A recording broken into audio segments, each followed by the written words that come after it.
goals from Drew O'Connor, 1 from Ricard Raquel. The Pittsburgh debut, at least in black and gold, of Erik Karlsson.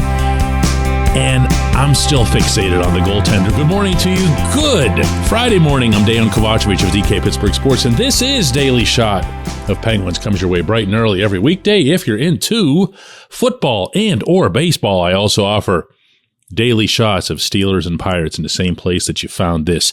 Penguins 3, Sabres 1 last night at PPG Paints Arena.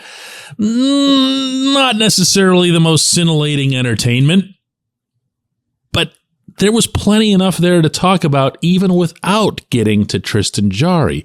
But if you're a regular listener of this program, you know that I never really let the conversation stray too far from that specific subject because he is exactly that important. Plain and simple. No matter how much talent is on this roster, and there's plenty, no matter how much drive or determination, camaraderie, chemistry they've got, it won't matter if Jarry isn't a top 6 National Hockey League goaltender this coming season. You heard me. Top 6. He needs to be in the elite. He needs to be someone who's mentioned right up there with the Andrei Vasilevskis and Connor Hellebucks of the world.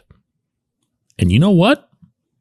It's very, very early, but he's off to an encouraging start. Of course, I'm not talking about the fact that he stopped 24 out of 25 shots in a preseason game against a visitor that only brought a skeleton lineup. I'm talking just about the fact that he's healthy, that he is fully healthy, and within that, that he's doing everything that's required on the side to sustain that health. That matters more than anything. And you know what? He talked about it openly after this game. Yeah, I mean, it's a totally different circumstance. I'm coming in healthy this year. I couldn't say that for probably over a year. So I think it's good. I'm happy with where I'm at, and I think it can only go up from here. I believe him on all counts. I believe him because I saw what he was like off the ice last season, and I heard what he was like off the ice last season. And this isn't it. This isn't it. He's been a solid citizen. He's been doing everything that needs to be done. And then he's going out onto the ice and making routine saves look routine. He's even making his better saves look routine. That's what the top of the line goaltenders do in this league. They're boring.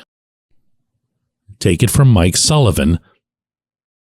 He feels healthy, he feels strong, and obviously that was a struggle for him last year, and we chased it, for the most part, most of the year, and we like how he looks right now. I thought he had a solid effort tonight. Understand, please, I'm not making predictions here, least of all related to his injury. However, what he's done to date matters that much more than anything else that was seen last night, whether it's the power play alignment, the penalty killers, Lars Eller. Yeah, I'm going to be rubbing Lars Eller in a lot over the coming few months. All that stuff. It's nice. It's great. But if the only thing that were to come from this training camp, from this preseason, is Jarry looking like his own best self, the one that we've seen in 2-month, even 3-month spurts, but never for all that long. Man, everything changes. Everything about this team's projections changes. When we come back, J1Q.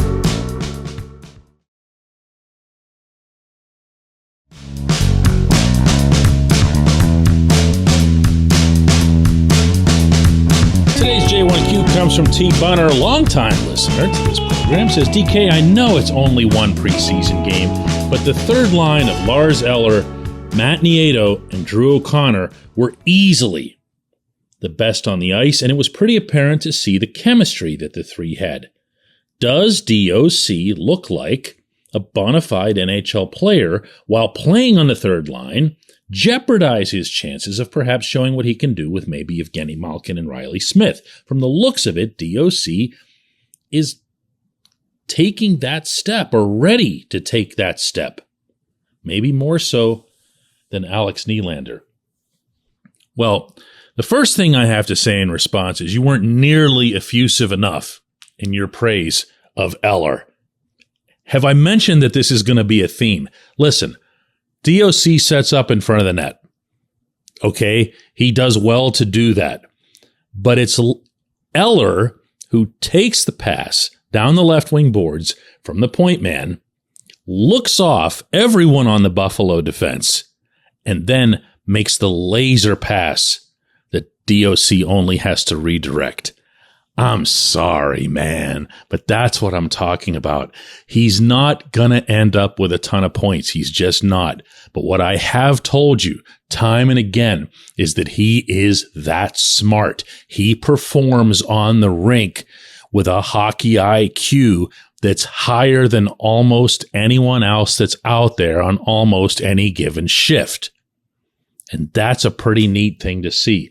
That's also, I might say, part of what you're referring to as the chemistry that they're showing.